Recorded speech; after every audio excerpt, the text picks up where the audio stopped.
All right, everyone. So the electrical is done in the shop. Originally, I thought that I could install the plugs, but it turns out that because it was under the permit of the electrician that I had to do all the work, he actually had to do all the plugs. So I had to wait a little bit before he had time to be able to come over and do it, but I have full power in the shop now. So I'm just going to switch the camera over and show you guys. All right, so we're going to be moving on to doing the trim. I talked to the wife about what she wants. She's agreed that we're going to use 1x6. So I've got 1x6 cedar boards here. They are surfaced on one side and one edge, and then they are rough on the other side. Not going to be using the rough side. We're going to be using the surfaced side for this. I'll just take you over to the bottom of this wall over here. So that's what it's going to look like. Going to be running that 1x6 all the way around. That's a 1x4 pine there. We were just kind of deciding on what would look better, 1x6 or 1x4, and we decided to go with the 1x6. It's going to be stained exactly the same color as the wood outside. So we're going to do the doorway first. Going to come up on the sides, no 45s. It's going to be flat right at the top, and then another piece put down on top of it that slightly extends past. All right, so let's get cutting this stuff up, stained, and get it installed.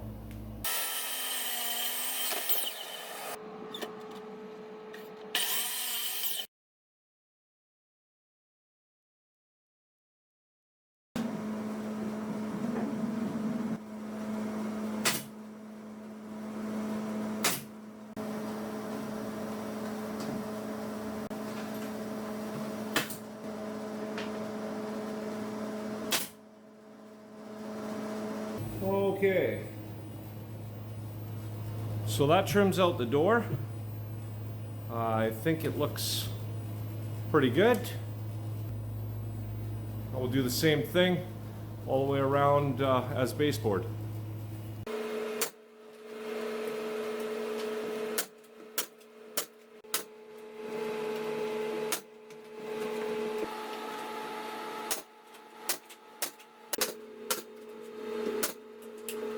So today I'm going to be shiplapping all of this red cedar on my table saw with a dado blade, and then I'm going to install it on that wall over there after I get it all stained the same color that I have the rest of the trim. So let's have a look at the setup that I got going here.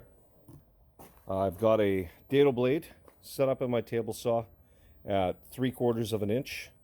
I got a feather board to hold the board tight against the fence. And I have my fence set up at the width of my board. The dado blade height is set at half of the thickness of my board to create the lap. As I slide the board through the saw, it creates this lap right here. You can see I've got my underlap, which faces me when I've got it mounted on the wall, and then I've got my overlap, which is half of the width of my underlap, so that when the board sits on top on the wall like this, there we go, it creates that gap, that space all the way down the piece, which gives it a much better look than just putting one board on top of another.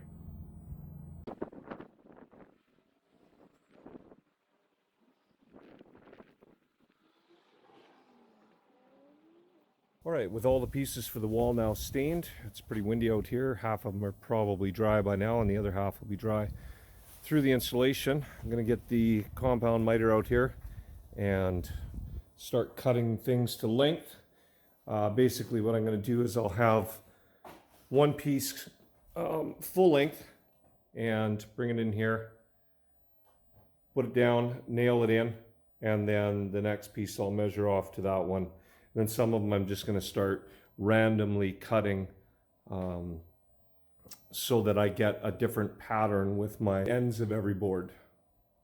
All right, so I've started nailing the shiplapped boards on now. And I'm going to be cutting these boards at different lengths so that I can piece them all together and basically like you would do flooring. So I'm using 2-inch brad nails for this.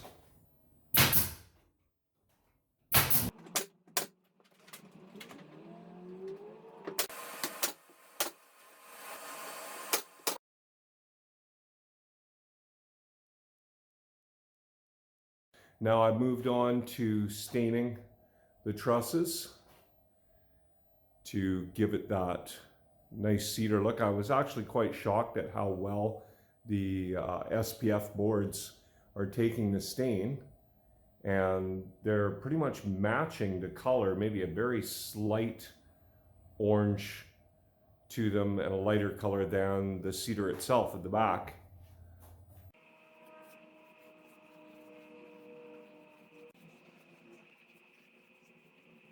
All right, everyone, so all of the trusses are now stained.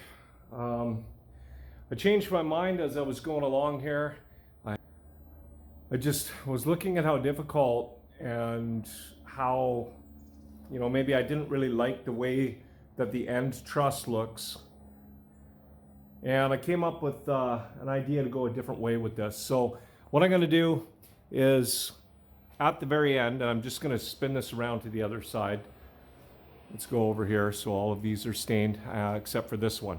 And there's no need to stain this at all anymore. So what I'm going to do is I'm going to insulate between all of those pieces of truss. And then what I'm going to do is I'm going to shiplap the rest of the cedar that I've got. I'm going to paint it all white, and I'm actually going to stand it up straight up and down and go all the way across the back of the truss there, and then the same thing with over there. Now,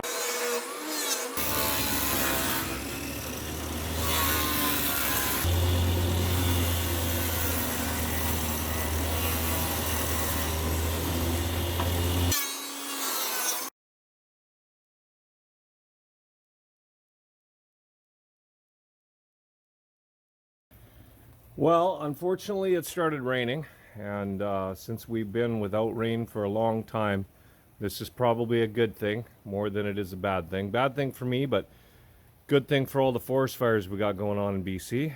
So let's just head on over into the shop. And there you have it. There's the start of it. I'm just going to staple some insulation in there. I'm not going to bother putting any vapor barrier or anything up right there, as I really don't think that I need to worry about it. The shiplap has breathability.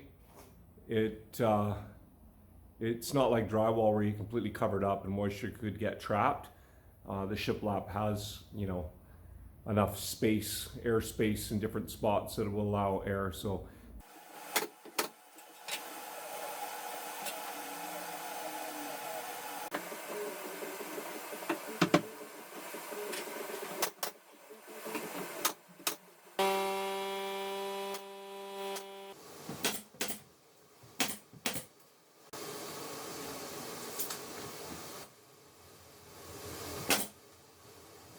all right, so that completes it.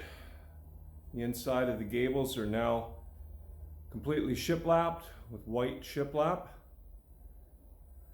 I still have to close off all of my soffit entrances and seal it up so I don't get any cold air coming in through the soffit areas. Got a couple of them capped off. And there is this side, waiting for that trim strip. I haven't figured out what we're going to use there yet.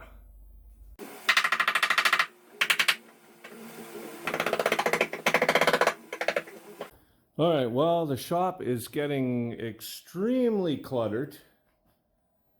Not exactly what I wanted. Going to be pretty tough to move around in here to get the finishing work done. So I'm going to have to get the wall done over here right away. So over on this side, there's going to be a display wall that creates a small room over here that's going to be about 3 feet in depth by 76 inches in length. And then it will go up to an 8-foot ceiling with a bit of storage on top.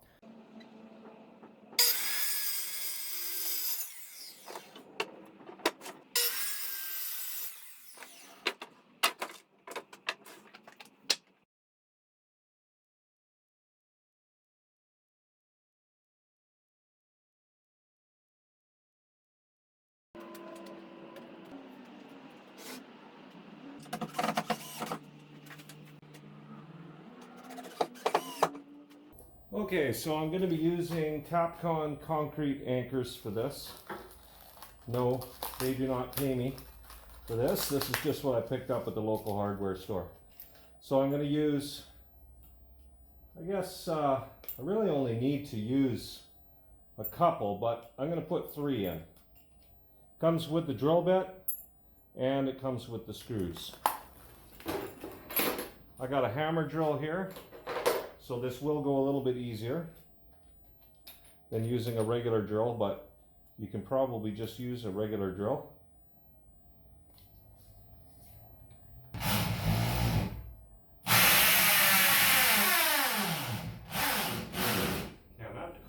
So I just want to double check my measurement again.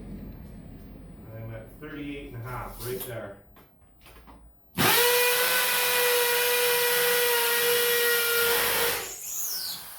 that's it.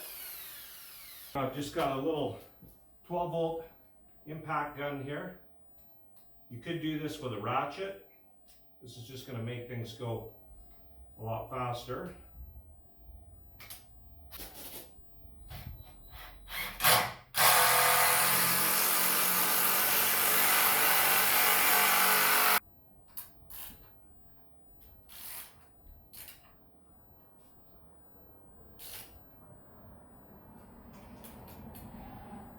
And that's better. I just needed that little bit that my little 12 volt was not able to crank it down. So let's move on to the next one.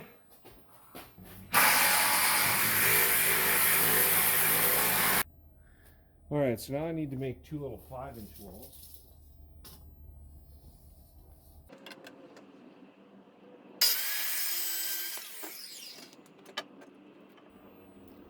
All right, everyone. Well, it's been quite a few months now since I completed the inside of the shop. So here is a look at basically the walls completed until we get some cabinets and shelving and stuff in here. All right, it's going to be, I wish I could get a wider angle here, but basically there's the wood wall. See if I can get this any smaller. No, I can't. So that's it. Anyway, there's the wood wall. We got the 2 shelves that you probably saw before. You can see that I've added some holders for some storage boxes up top, made out of 1x4, 2x3, and then a 1x4 with a bracket running over top of the truss. Nothing is screwed into the truss. Just full of Christmas decorations that we get up out of the way when it's not the season. And yes, I know, there are a lot of them. We have a very big house and my wife likes to decorate it up. Every one of those bins is full of Christmas decorations, ornaments. I think we might have a Halloween box. No, I don't even think we have a Halloween box up there. Something that I did just to make it a little more convenient in here is I turned this into my tool wall, or my tool wall for my wife and I. It's got room for a few more, but I don't need a lot of tools.